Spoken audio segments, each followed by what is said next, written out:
কথাত বতা পাই কথাত কটা যায়, চৰাই মৰে ৰৈ মানুহ মৰে কৈ। এনেবোৰ কথা আমি সকলোৱে বহুবাৰ শুনিছোঁ আৰু বুজিও পাওঁ। কিন্তু কাৰ্যক্ষেত্ৰত আমি জানো ইয়াক ব্যৱহাৰ কৰোঁ?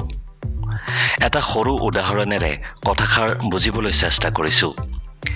এবাৰ এখন দেশৰ মহাপ্ৰতাপী ৰজাই সপোনতে দেখিলে তেওঁৰ গোটেইবোৰ দাঁত সৰি গৈছে। ৰজাই ৰাজজ্যোতিষীক মতাই আনি সপোনৰ ফলাফল সোধাত জ্যোতিষীয়ে ক'লে, মহাৰাজ, ফলাফল অতি মাৰাত্মক। আপোনাৰ বংশৰ সকলো মানুহ আপোনাৰ চকুৰ সন্মুখতে শেষ হৈ যাব, অৰ্থাৎ মৰি যাব। অৰ্থাৎ আপুনি আপোনাৰ বংশ নিঃশেষ হৈ যোৱা দেখিব। জ্যোতিষীৰ কথাত ৰজাৰ বৰ খং উঠিল আৰু জ্যোতিষীক পোতাশালত বন্দী কৰি থবলৈ আদেশ দিলে। পিছদিনাখন ৰজাই আন এজন জ্যোতিষীক মতাই আনি সেই সপোনৰ ফলাফল সুধিলত জ্যোতিষীয়ে ক'লে, মহাৰাজ, আপুনি ধন্য মহাৰাজ। আপোনাৰ বংশৰ সকলোতকৈ আপুনি বেছি দিন জীয়াই থাকিব। জ্যোতিষীৰ কথাত ৰজাই বৰ সন্তোষ পালে আৰু জ্যোতিষীক ৰাজজ্যোতিষী ৰূপে এপইণ্ট কৰি বহুতো ধন সোণেৰে উপহাৰ দিলে। এতিয়া আমি যদি চাওঁ, জ্যোতিষী দুয়োজনৰ কথাৰ অৰ্থ কিন্তু এটাই, কিন্তু দুয়োজনৰ কথা কোৱাৰ ধৰণ বেলেগ বেলেগ।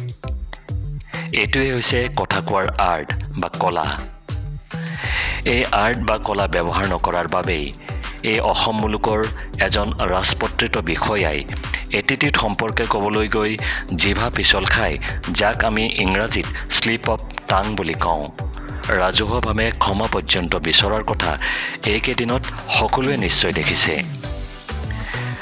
তাহানিতে আমাৰ ককা আইতাহঁতে কৈছিল, মানুহৰ মুখৰ পৰা ওলোৱা বাণ বা কথা আৰু ধনুকাঁড়ৰ টুনিৰ পৰা ওলোৱা বাণ কেতিয়াও উলটি নাহে।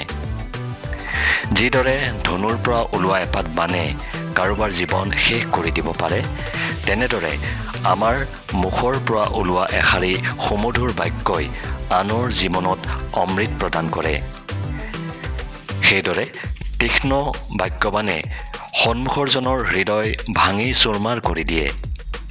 সেয়েহে হাৰ নথকা জিভাখন নিয়ন্ত্ৰণত ৰখাটো আমাৰ সকলোৰে কাৰণে মংগলজনক। কেনেকুৱা লাগিল বাৰু জনাবচোন।